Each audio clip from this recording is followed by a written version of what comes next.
নমস্কার, আপনারা দেখছেন বনির ব্লগ। আজকে থেকে আমি যে ভিডিওগুলো করব সেটা হচ্ছে মহাভারতের কথা। আপনারা টিভি চ্যানেলে যে মহাভারত দেখেছেন সেটা খানিকটা দেখেছেন, কিন্তু অ্যাকচুয়ালি মহাভারত যে সেটা দেখুন, এই থিকনেস আমি এটা শুরু থেকে আপনাদের সঙ্গে শেয়ার করব। তো যারা ইউটিউবে আমার ভিডিওটা দেখবেন তারা লাইক, শেয়ার, সাবস্ক্রাইব করবেন, আর সাবস্ক্রাইব করে আই বেলটা পুশ করে দেবেন। যখন ভিডিও আমি ছাড়বো ওটা स्क्रीन देखा जाए। संस्कृत अरे बंगाली में लिखा है, मैं बंगाली में बोलूँगी और कोशिश करूँगी जो दोस्त लोग मतलब बंगाली समझते नहीं, हिंदी समझते हैं, हिंदी में बोलने के लिए। तो मैं शुरू करने जा रही हूँ महाभारत कथा।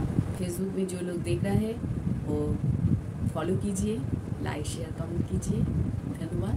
যারা ফেসবুকে দেখবেন আমার ভিডিওটি মহাভারত কথা তারা অবশ্যই লাইক কমেন্ট শেয়ার করবেন আর চ্যানেলটিকে ফলো করবেন। আমার আরাধ্য দেবতা এবং আমার পরম বন্ধু ভোলেনাথকে প্রণাম জানিয়ে আমি নারায়ণং নমস্কৃতং নরশ্চৈব নরোত্তমং দেবীং সরস্বতীং ব্যাসং ততো জয় মুদরায়। ভারতের 18টি পর্ব রয়েছে। প্রথম পর্ব হচ্ছে আদি পর্ব। সেই আদি পর্ব থেকে আমি শুরু করছি মহাভারতের প্রথম যে সূচনা সেখান থেকে। নৈমিষ কারণে সৈনাকাদি মুনিরা থাকতেন। হঠাৎ করে ওখানে শৈতী মুনির আগমন ঘটে। তখন সৈনাকাদি মুনিরা শৈতী মুনিকে দেখে বলেন, আপনি এতদিন কোথায় ছিলেন, কোথায় কোথায় ঘুরলেন, কি দেখলেন, সেগুলো আমাদের विस्तारित जाना। सैनाकादि मुनिगण नैशिकानने रहते हैं। शैती मुनि उधर अचानक आए। शैती मुनि के देखा और सैनाकादि मुनिगण पूछा, इतने दिन आप कहाँ रहे, कहाँ घूमे, क्या देखे, विस्तार में बताइए। आमी एतदिन राजा जन्मेजয়ের पुत्र परीक्षित সর্ববিনাশের যজ্ঞ করার আয়োজন করেছে। সেখানে বৈশম্পায়ন মুনির আগমন হয়েছে। বৈশম্পায়ন বলছেন, সর্ববিনাশের যে যজ্ঞ আয়োজন করেছ তা তোমার যে পিতামহের যিনি ছিলেন ব্যাসদেব, তিনি একটি গ্রন্থ রচনা করেছেন মহাভারত। সেই মহাভারতটা আগে শোনো তুমি, সেই কাহিনী, তারপরে তুমি না হলে যজ্ঞ করো। পরীক্ষিত বললেন, ঠিক আছে মুনিবর, সেই মহাভারতের কাহিনী আমাকে শোনা। শৈতী মুনি কাকে বলছেন? সৈনাকাদি মুনি। কিন্তু আপনি আগে বলুন ভৃগু বংশ কি করে उत्पत्ति হল। तब जाके शैती मुनि बोला, सैनाकादि मुनिगण को मैंने था इतने दिन राजा जन्मेजय का पुत्र परीक्षित, पृथ्वी में जितना सर्प है, सर्प मतलब स्नेक्स, उसको विनाश करने के लिए यज्ञ को आयोजन किया। और उधर आए वैशंपायन मुनि। वैशंपायन मुनि परीक्षित राजा को बोला, तुम्हारा जो पूर्व पुरुष है वो व्यासदेव, वही व्यासदेव एक ग्रंथ रचाया था, उसका नाम है महाभारत, पहले तुम उसको सुनो। सैनाकादि मुनि तब बोला, बाद में मैं सुनूंगी, पहले आप बोलिए भृगु वंश कैसे जन्म लिया। भृगु वंश कैसे जन्म लिया वो सैनाकादि मुनि गण को शैती मुनि बता रहे हैं। भृगु वंश उत्पत्ति। भगवान ब्रह्मार पुत्र হচ্ছে ভৃগু মুনি। ভৃগু মুনির পত্নী হচ্ছে পুলমা। পুলমা প্রেগনেন্ট, গর্ভবতী। তা পুলমাকে গৃহে রেখে ভৃগুমুনি স্নান করতে গিয়েছেন, এসে পুজো পাঠ করবেন। এমন সময় এক দানব এসল। দানব এসে কুমতলবে দানবটা এসে পুলমাকে তুলে নিয়ে যাওয়ার চেষ্টা করে। পুলমা বুঝতে পারে না, ওকে ফলমূল আহার আদি দেয় যে খান, অতিথি এসেছে। দানব সেগুলো খায় না। পুলমাকে বলে, তুমি আমার সঙ্গে চলো, তুমি আমার। পুলমা ভয়ে ঘরে ঢুকে যায়, দানবও ঘরে ঢুকে। দানব ঘরে ঢুকে দেখে অগ্নিকুণ্ড জ্বলছে যজ্ঞে। তা অগ্নিদেবকে ও জিজ্ঞাসা করে যে এই কন্যা কার? তুমি তো সব জানো, তুমি তো সাক্ষী ছিলে, এই কন্যা কার? অগ্নিদেব ভয় পেয়ে যায়। অগ্নি বলে, পুলমার পিতা তোমার সঙ্গে বিয়ে দেওয়ার কথা বলেছিলেন আমাকে সাক্ষী রেখে। পরে ভৃগুমণির সঙ্গে বিয়ে দেয়। এখন পুলমা ভৃগুমণির পত্নী। কিন্তু হ্যাঁ, তোমারও অধিকার আছে এই কন্যার প্রতি। সৌতিমুনি सैनिक मुनिদের बोल रहा है ब्रह्मा का पुत्र भृगु मुनि और भृगु मुनि पत्नी पुलमा वो प्रेग्नेंट है, गर्भवती।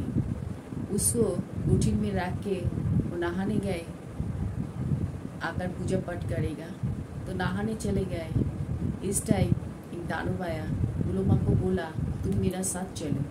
पुलमा बोले नहीं, आप बैठिए, मेरा पति को आने दीजिए, आप आहार कीजिए, मतलब थोड़ी सी फूट दिया, आहार कीजिए। लेकिन दानव आहार ना करते हुए उसको बोला मेरा साथ चलो।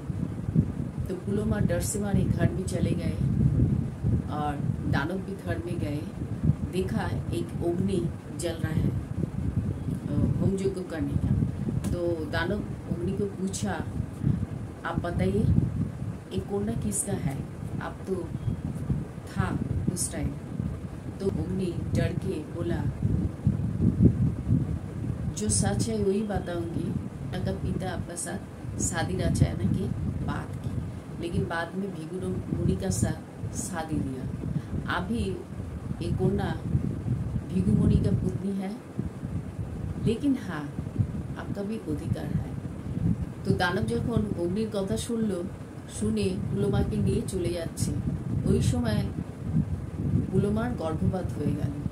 এক বলিষ্ঠবান সূর্যের মতো তেজস্বী, আর ওর তেজে, চোখের তেজে ওই দানব ধ্বংস হয়ে গেল।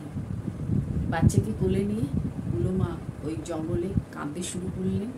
আর যে কাঁদতে কাঁদতে যে জল বেরোলো একটা নদী হয়ে গেল। ওর কান্না দেখে ব্রহ্মা চলে এলেন ওকে সান্ত্বনা করার জন্য। এসে দেখেন পুলমা কাঁদতে কাঁদতে নদী বানিয়ে দিয়েছে। ब्रह्मा সেই নদীর নাম রাখলেন বসুন্ধরা नदी। यही सुनकर दानव में पुलमा को लेके जा रहे थे। पुलमा प्रेग्नेंट था, उधर गर्भपात हो गया। जो पुत्र का जन्म हुआ वो बहुत तेजस्वी था। उसको आँख से तेज से वो दानव को वो विनाश किया। फिर पुलमा बच्चे के गोद में लेते हुए रो रहे थे, और रोते रोते इतना पानी बहा गया, एक नदी बन गया, एक नदी हो गया। और रोने के देखकर स्वयं ब्रह्मा जी आए उसको शांत करने के लिए। आके देखा पुलमा जो रोए एक नदी बन गया। वो नदी का नाम दिया वसुंधरा नदी। फिर पुलमा को और बच्चे को लेके उसका कुटीर में जाके रख के ब्रह्मा जी वापस चले गए। पुलमा के और वो सन्तान के लिए कुटीरे रेखे चले गए। भृगुमुनि एलेन। भृगुमुनि देखें पुलमा कादो कादो मुख বসে রয়েছে। পুলমাকে জিজ্ঞাসা করলেন কি হয়েছে। পুলমা বললেন যে আপনি স্নান করতে গেছেন, এই সময় এক দানব এসেছে আমাকে নেওয়ার জন্য। আমি যেতে চাইনি, ঘরে ঢুকে গেছিল। আর এই কুঠিরে ঢুকে যখন দেখে অগ্নিকে জিজ্ঞাসা করলো যে সত্যি কি। অগ্নি বলল যে আমার বাবা ওর সঙ্গে সম্বন্ধ করেছিল অগ্নি সাক্ষী করে, কিন্তু আপনার সঙ্গে বিয়ে দিয়েছে। অগ্নি বলেছে যে কন্যা আপনারও অধিকার আছে, এর জন্য আমাকে নিয়ে চলে যাচ্ছিল। তারপরে আপনার সন্তান जन्म हुए ओके भस्म कर दिए। फिर ब्रह्मा जी जाने के बाद भृगुमुनि आके देखे उदास है उसका पत्नी। पूछे क्या हुआ। पत्नी ने बोला आप जाने के बाद दानव आए थे मेरे को लेने के लिए, और अग्नि को पूछा, अग्नि बोला यही मेरा पिता उसके साथ संबंध रचे थे, लेकिन शादी नहीं दिया, आपका साथ दिया है। और दानव गुस्से के मेरे को लेके गए, आपका ये जो बेटा जन्म लिया वो आंखों से उसका तेज से दानव मार गए। এই কথা শুনে ভিগুমুনি ভীষণ রেগে গেলেন আর অগ্নিকে শাপ দিলেন, আজ থেকে অগ্নি সব কিছু ভক্ষণ করবে। এই শাপ শুনে অগ্নি বললেন, আমার কি দোষ? আমি যা সত্যি তাই আমি বলেছি, মিথ্যে বলে তো পাপ হতো। তা আমাকে আপনি অকারণে কেন অভিশাপ দিলেন? অগ্নি তখন দেবতাদের সঙ্গে নিয়ে ব্রহ্মার কাছে ব্রহ্মাকে গিয়ে নালিশ করলেন। ব্রহ্মা বললেন, ঠিক আছে অগ্নি, তুমি চিন্তা করো না, সব কিছু খেলেও তুমি পবিত্র থাকবে। আর তোমার আগুন যে মারা যাবে সে মুখে দিলে সে পুণ্য লাভ করবে। তুমি যেমন শুদ্ধ ছিলে তেমনই থাকবে, আমার आशीर्वाद। फिरे जाओ मौत। ये सब सुन के भिगु मुनि गुस्सा हो गए। गुस्से में आके अग्नि को शाप दिया, आज से अग्नि तुम सब कुछ खा लोगे, तुम और पवित्र नहीं रहोगे।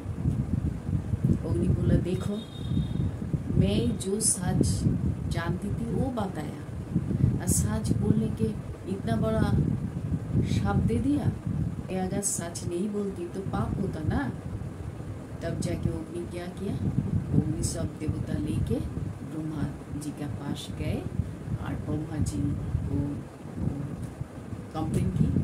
बोला, ब्रह्मा जी बोले, ठीक है चलो कोई बात नहीं, आज से सब कुछ खाओगे फिर भी आप पवित्र रहेंगे।